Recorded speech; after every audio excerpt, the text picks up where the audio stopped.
ஏலியின் மரணம். பென்யமீன் கோத்திரனாகிய ஒருவன் படையிலிருந்து ஓடி தன் வஸ்திரங்களை கிழித்து தன் தலையின் மேல் புழுதியை வாரி போட்டுக்கொண்டு அன்றைய தினமே சீலோவுக்கு வந்தான். அவன் வந்தபோது ஏலி ஒரு ஆசனத்தின் மேல் உட்கார்ந்து வழியை பார்த்து கொண்டிருந்தான். தேவனுடைய பெட்டிக்காக அவன் இருதயம் தத்தளித்துக் கொண்டிருந்தது. ஊரிலே செய்தியை அறிவிக்க அந்த மனுஷன் வந்தபோது ஊரெங்கும் புலம்பல் உண்டாயிற்று. புலம்புகிற இந்த சத்தத்தை ஏலி கேட்டபோது, இந்த அமளியின் இரைச்சல் என்ன என்று கேட்டான். அப்பொழுது அந்த மனுஷன் தீவிரித்து வந்து ஏலிக்கு அறிவித்தான். ஏலி 98 வயதுள்ளவனாய் இருந்தான். அவன் பார்க்கக்கூடாதபடிக்கு அவன் கண்கள் மங்கலாய் இருந்தது.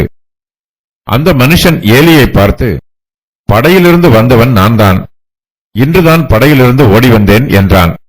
அப்பொழுது அவன், என் மகனே, நடந்த காரியம் என்ன என்று கேட்டான்.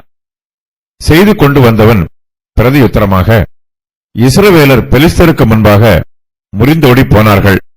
ஜனங்களுக்குள்ளே பெரிய சங்காரம் உண்டாயிற்று.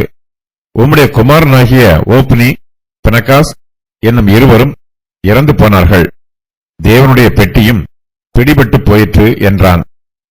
அவன் தேவனுடைய பெட்டியை குறித்து சொன்னவுடனே ஏலி ஆசனத்திலிருந்து வாசலின் பக்கமாய் மல்லாக்க விழுந்தான். அவன் கிழவனும் ஸ்தூலித்தவனுமாய் இருந்தபடியால் அவன் பிடரி முறிந்து செத்துப்போனான். அவன் இஸ்ரவேலை 40 வருஷம் நியாயம் விசாரித்தான். பெலிஸ்தர் இஸ்ரவேலரோடு யுத்தம் பண்ணினார்கள். இஸ்ரவேலர் முறிந்து அவரவர் தங்கள் கூடாரங்களுக்கு ஓடிப்போனார்கள். மகா பெரிய சங்காரம் உண்டாயிற்று. இஸ்ரவேலிலே 30,000 காலாட்கள் விழுந்தார்கள். இந்த செய்தி சீலோவில் உள்ள இஸ்ரவேல் ஜனங்களுக்கு அறிவிக்கப்படுகிறது. பென்யமீன் கோத்திரத்தானாகிய ஒருவன் படையில் இருந்து ஓடி தன் வஸ்திரங்களை கிழித்து தன் தலையின் மேல் புழுதியை வாரி போட்டுக்கொண்டு அன்றைய தினமே சீலோவுக்கு வந்து இஸ்ரவேல் புத்திரர் சங்காரமான செய்தியை சொல்லுகிறான். நற்செய்தியை விட துர்ச்செய்தி வேகமாய் பரவும். யுத்தம் நடைபெறும் இடம் சீலோவிற்கு அருகிலேயே இருக்கிறது. இஸ்ரவேல் புத்திரர் யுத்தத்தில் தோல்வியடைந்த உடனேயே அன்றைய தினமே யுத்த களத்திலிருந்து சீலோவிற்கு வருகிறார்கள். கர்த்தருடைய வாசஸ்தலத்தில் ஏலி உபத்திரவத்தை காண்பான் என்பது ஒரு தீர்க்க தரிசன வார்த்தை. இந்த வாக்கியம் நிறைவேறிற்று. பெலிஸ்தர் சீலோவிற்கு வந்து கர்த்தருடைய வாசஸ்தலத்தை எரித்து போட்டிருக்க வேண்டும். சாமுவேல் சீலோவில் இருந்து ராமாவிற்கு போயிருப்பார்.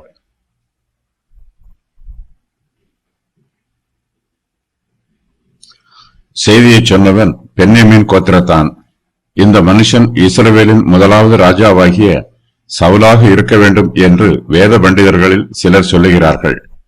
அவன் தன் வஸ்திரங்களை கிழித்துக் கொள்கிறான். தன் தலையின் மேல் புழுதியை வாரி போட்டுக் கொள்கிறான். இவை இரண்டும் துக்கத்திற்கும் வேதனைக்கும் அடையாளம். பென்யமீன் கோத்திரத்தானாகிய இந்த மனுஷன் பெலிஸ்தருக்கும் இஸ்ரவேலருக்கும் யுத்தம் நடைபெறுகிற களத்தில் இருந்து சீலோவுக்கு ஓடி வருகிறான். இஸ்ரவேலிலே 30,000 காலாட்கள் சங்காரமான அதே நாளிலே அவன் படையில் இருந்து சீலோவுக்கு வருகிறான். அவன் வந்தபோது ஏலி ஒரு ஆசனத்தின் மேல் உட்கார்ந்து வழியை பார்த்து கொண்டிருக்கிறார். தேவனுடைய பெட்டிக்காக ஏலியின் இருதயம் தத்தளித்துக் கொண்டிருக்கிறது. படையில் இருந்து ஓடி வந்தவன் யுத்தத்தின் செய்தியை ஏலியிடம் சொல்லாமல் ஏலியை கடந்து போய் ஊரில் உள்ளவர்களிடம் சொல்லுகிறான். அந்த மனுஷன் ஊரிலே யுத்த செய்தியை சொன்னபோது ஊரெங்கும் புலம்பல் உண்டாயிற்று. கர்த்தர் சாமுவேலை நோக்கி, இதோ நான் இஸ்ரவேலில் ஒரு காரியத்தை செய்வேன். அதை கேட்கிற ஒவ்வொருவனுடைய 2 காதுகளிலும் அது தொனித்துக் கொண்டிருக்கும் என்று சொன்ன வாக்கியம் எங்கு நிறைவேறுகிறது. அவர்களுடைய இருதயம் தத்தளிக்கிறது. அவர்களுடைய முகங்களெல்லாம் துக்கமடைகிறது. ஊரெங்கும் புலம்பல் உண்டாயிற்று. சீலோவுக்கு மிகப்பெரிய இழப்பு உண்டாயிற்று. கர்த்தருடைய உடன்படிக்கை பெட்டி சீலோவில் உள்ள ஆசரிப்பு கூடாரத்தில் இருந்தது. அந்த பெட்டியை பெலிஸ்தர் பிடித்துக் கொண்டு போய்விட்டார்கள். பிற்காலத்தில் கர்த்தருடைய உடன்படிக்கை பெட்டி பெலிஸ்தரின் கையில் இருந்து விடுவிக்கப்பட்டது. ஆனாலும் கர்த்தருடைய உடன்படிக்கை பெட்டி மறுபடியும் சீலோவுக்கு திரும்பி வரவில்லை. இது சீலோவுக்கும் சீலோ ஊராருக்கும் மிகப்பெரிய இழப்பாயிற்று. பிற்காலத்தில் கர்த்தருடைய உடன்படிக்கை பெட்டி எருசலேமில் ஸ்தாபிக்கப்பட்டது. அது எருசலேமிலேயே தங்கி இருந்தது. எரேமியா தீர்க்கதரிசி சீலோவில் உள்ள உடன்படிக்கை பெட்டியை பற்றி சொல்லி இருக்கிறார். நான் முந்தி என் நாமம் விளங்க பண்ணின சீலோவில் உள்ள என் ஸ்தலத்துக்கு நீங்கள் போய் இஸ்ரவேல் ஜனத்தினுடைய பொல்லாப்பு நிமித்தம் நான் அதற்கு செய்ததை பாருங்கள். நீங்கள் இந்த கிரியைகளையெல்லாம் செய்தீர்கள். நான் உங்களுக்கு ஏற்கனவே சொல்லி வந்திருந்தோம். நீங்கள் கேளாமலும் நான் உங்களை கூப்பிட்டும் நீங்கள் உத்தரவு கொடாமலும் போனபடியினால் என் நாமம் தரிக்கப்பட்டதும் நீங்கள் நம்பிக்கை கொண்டிருக்கிறதுமான இந்த ஆலயத்துக்கும் உங்களுக்கும் உங்கள் பிதாக்களுக்கும் நான் கொடுத்த ஸ்தலத்துக்கும் நான் சீலோவுக்கு செய்தது போல செய்வேன். எரேமியா 7:12-14 வரை. சீலோ ஊரங்கும் புலம்பல் உண்டாயிற்று. ஏலி ஒரு ஆசனத்தின் மேல் உட்கார்ந்து வழியிலே பார்த்து கொண்டிருக்கிறார். அவர் ஊரங்கும் உண்டான புலம்புகிற இந்த சத்தத்தை கேட்கிறார். இந்த அமளியின் இரைச்சல் என்ன என்று ஏலி கேட்கிறார். அப்போது பென்யமீன் கோத்திரத்தானாகிய அந்த மனுஷன் தீவிரித்து வந்து ஏலிக்கு யுத்த களத்தில் நடைபெற்ற சம்பவங்களை அறிவிக்கிறான். ஏலிக்கு முதிர் வயது ஆயிற்று. அவர் கிழவனாய் இருக்கிறார். அவருடைய கண் பார்வையும் சரியாக தெரியவில்லை. அவருடைய சரீரம் ஸ்தூலித்த சரீரமாய் இருக்கிறது. ஊரங்கும் புலம்புகிற இந்த சத்தத்தை கேட்டு ஏலியின் இருதயம் தத்தளித்துக் கொண்டிருக்கிறது. யுத்தத்தில் என்ன நடைபெற்றதோ என்று ஏலி பயப்படுகிறார். ஏலி நல்ல சரீர ஆரோக்கியத்தில் இருந்தபோது ஆசரிப்பு கூடாரத்தின் வாசலிலே தன்னுடைய ஆசனத்தில் அமர்ந்திருப்பது வழக்கம். இப்போதோ அவர் பாதை அருகே வழியிலே ஒரு ஆசனத்தில் அமர்ந்திருக்கிறார். அவர் வழியை பார்த்து கொண்டிருக்கிறார். யுத்த களத்தில் நடைபெற்ற சம்பவத்தை விசாரித்து அறிந்து கொள்வதற்காக அவர் தத்தளிக்கும் இருதயத்தோடும் பயத்தோடும் காத்துக் கொண்டிருக்கிறார். தேவனுடைய பெட்டிக்காக ஏலியின் இருதயம் தத்தளித்துக் கொண்டிருக்கிறது. தனக்கும் தன் குடும்பத்திற்கும் அழிவு வரும் என்பது ஏலிக்கு தெரியும். தேவனுடைய மனுஷன் இந்த துர்ச்செய்தியை ஏலிக்கு ஏற்கனவே வெளிப்படுத்தி இருக்கிறார். சாமுவேல் மூலமாகவும் ஏலி கர்த்தருடைய செய்தியை அறிந்திருக்கிறார். ஏலி 98 வயது உள்ளவராய் இருக்கிறார். ஏலி இஸ்ரவேலை 40 வருஷம் நியாயம் விசாரித்தார். அவர் பார்க்க கூடாதபடிக்கு அவருடைய கண்கள் மங்கலாய் இருக்கிறது.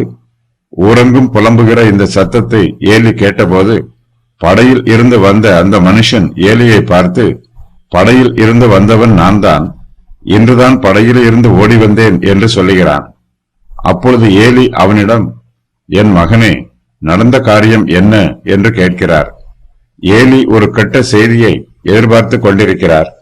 தேவனுடைய மனுஷன் ஏலியிடம், இஸ்ரவேலுக்கு செய்யப்படும் சகல நன்மைக்கும் மாறாக என் வாசஸ்தலத்திலே உபத்திரவத்தை காண்பாய் என்று சொல்லியிருந்தார். தேவனுடைய மனுஷன் சொன்ன செய்தி ஏலியின் இருதயத்தில் பதிந்திருக்கிறது.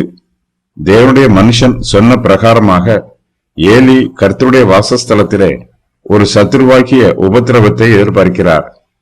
கர்த்தருடைய உடன்படிக்கை பெட்டி யுத்த களத்திற்கு போவதற்கு முன்பாக அது ஆசரிப்பு கூடாரத்தில் இருந்தது. ஏலி அங்கே பிரதான ஆசாரியனாய் இருக்கிறார்.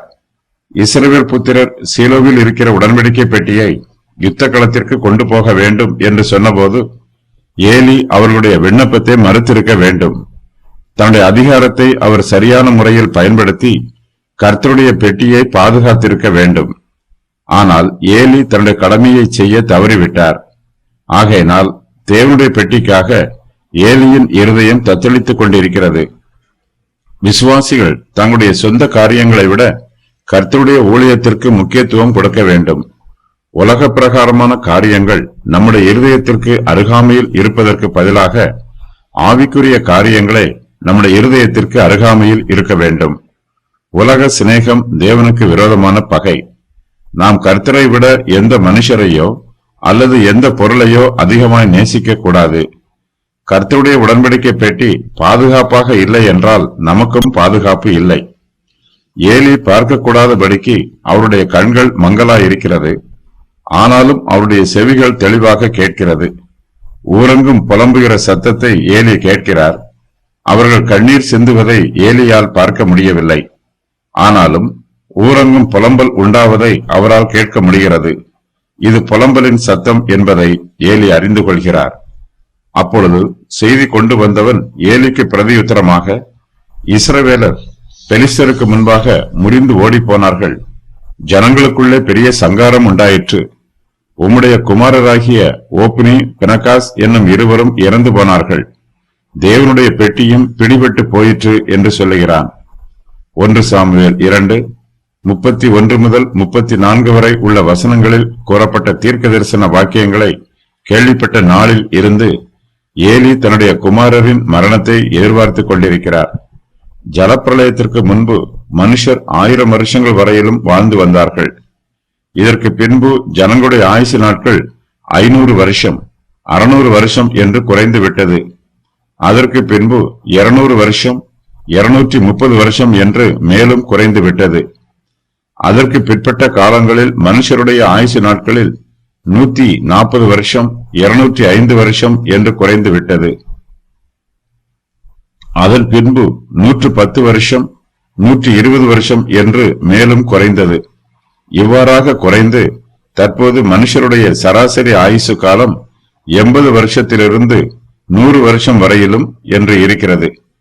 பெலிஸ்தரோடு நடைபெற்ற யுத்தத்தில் இஸ்ரவேலர் முறிந்து அவரவர் தங்கள் கூடாரங்களுக்கு ஓடிப்போனது ஒரு சோக சம்பவம். இஸ்ரவேலிலே 30,000 காலாட்கள் விழுந்து மகா பெரிய சங்காரம் உண்டானது அதைவிட சோகமான சம்பவம். ஏலியின் குமாரராகிய ஓப்னியும் பினகாசும் இறந்து போன செய்தி ஏலிக்கு மிகப்பெரிய அதிர்ச்சியாக இருந்திருக்கும். ஏலி இஸ்ரவேல் ஜனத்தாருக்கு நியாயாதிபதியாய் இருக்கிறார். இஸ்ரவேலர் பெலிஸ்தருக்கு முன்பாக முறிந்து ஓடிப்போன செய்தியை கேட்டு ஏலி வேதனைப்படுகிறார். ஏலியின் புத்திரர் இருவரும் பேலியாளின் மக்களாயிருந்தாலும் ஒரு தகப்பன் என்னும் ஸ்தானத்தில் ஏலி தன் 2 குமாரர் மீதும் அன்பாய் இருக்கிறார். தேவனுடைய மனுஷன் ஏலியினிடத்தில் ஒருபோதும் உன் வீட்டில் ஒரு கிழவனும் இருப்பதில்லை என்றும் உன் வம்சத்தில் உள்ள யாவரும் வால வயதிலே சாவார்கள் என்றும் ஓப்னி பினகாஸ் என்னும் உன் 2 குமாரரின் மேல் வருவதே உனக்கு அடையாளமாயிருக்கும், அவர்கள் இருவரும் ஒரே நாளில் சாவார்கள் என்றும் ஏற்கனவே சொல்லி இருக்கிறார். கர்த்தருடைய வார்த்தை சத்தியமானது என்று ஏலிக்கு தெரியும். ஆனாலும் ஏலி தன்னுடைய 2 குமாரரும் இறந்து போனார்கள் என்னும் செய்தியை கேட்டு அதிகமாய் கலங்கவில்லை. தேவனுடைய பெட்டியும் பிடிபட்டு போயிற்று என்னும் செய்தி ஏலிக்கு பேரதிர்ச்சியாய் இருக்கிறது. படையில் இருந்து ஓடி வந்தவன் தேவனுடைய பெட்டியை குறித்து சொன்னவுடனே ஏலி ஆசனத்தில் இருந்து வாசலின் பக்கமாய் மல்லாக்க விழுகிறார். அவர் கிழவரும் ஸ்தூலித்தவருமாய் இருந்தபடியினால் அவர் பிடரி முறிந்து செத்து போகிறார். தன்னுடைய குமாரன் அப்சலோம் மரித்து போன போது தாவீது மனங்கசந்து அழுதார். ஏலியோ தன்னுடைய குமாரர் இருவரும் செத்து போன செய்தியை கேட்டு அழவில்லை. அதற்கு பதிலாக அவர் தேவனுடைய உடன்படிக்கை பெட்டிக்கு என்ன ஆயிற்று என்பதை அறிந்து கொள்வதில் ஆர்வம் காண்பிக்கிறார். தன்னிடத்தில் செய்தியை சொல்லுகிற மனுஷனை ஏலி சந்தேகப்படவில்லை. அவன் ஒரு இஸ்ரவேலன். அவன் யுத்தத்தில் நடந்த சம்பவத்தை ஏலிக்கு சொல்லுகிறான். செய்தி கொண்டு வந்தவன் ஏலியிடம், இஸ்ரவேலர் பெலிஸ்தருக்கு முன்பாக முறிந்து ஓடிப்போனார்கள். ஜனங்களுக்குள்ளே பெரிய சங்காரம் உண்டாயிற்று. உம்முடைய குமாரராகிய ஓப்னி பினகாஸ் என்னும் இருவரும் இறந்து போனார்கள் என்று சொல்லிவிட்டு, ஆனாலும் தேவனுடைய பெட்டி பாதுகாப்பாய் இருக்கிறது, நாங்கள் அந்த பெட்டியை சீலோவுக்கு பத்திரமாக திரும்பிக் கொண்டு வந்திருக்கிறோம் என்று சொல்லி இருந்திருப்பான் என்றால் ஏலி சந்தோஷப்பட்டிருப்பார். அதிர்ச்சியினால் செத்து போயிருக்க மாட்டார்.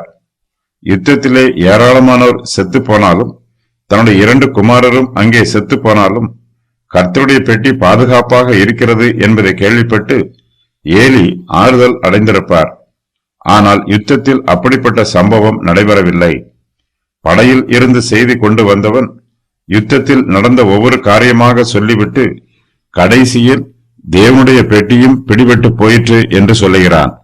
இந்த செய்தி ஏலியின் இருதயத்தை நொறுக்கி போடுகிறது. இந்த செய்தியை கேட்ட உடனேயே ஏலி ஆசனத்திலிருந்து வாசலின் பக்கமாய் மல்லாக்க விழுகிறார். அவர் பிடரி முறிந்து செத்து போகிறார். முதலாவதாக ஏலியின் இருதயம் உடைகிறது. அதன் பின்பு அவருடைய பிடரி முறிந்து போகிறது. ஏலியின் குமாரர் இருவரும் பேலியாளின் மக்களாயிருக்கிறார்கள்.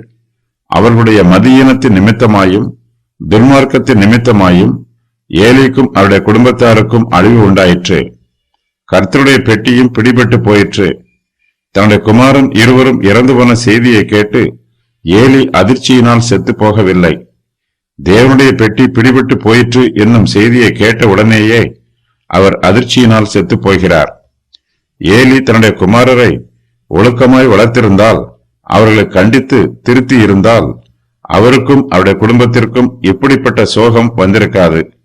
கர்த்தருடைய கோபமான நியாய தீர்ப்பும் ஏலியின் குடும்பத்தார் மீது வந்திருக்காது. பிள்ளைகள் மூலமாய் பெற்றோருக்கு ஆசீர்வாதம் வருவதற்கு வாய்ப்பு இருப்பது போலவே சாபமும் வருவதற்கு வாய்ப்பு இருக்கிறது. சந்தோஷம் வருவதற்கு வாய்ப்பு இருப்பது போலவே துக்கம் வருவதற்கும் வாய்ப்பு இருக்கிறது.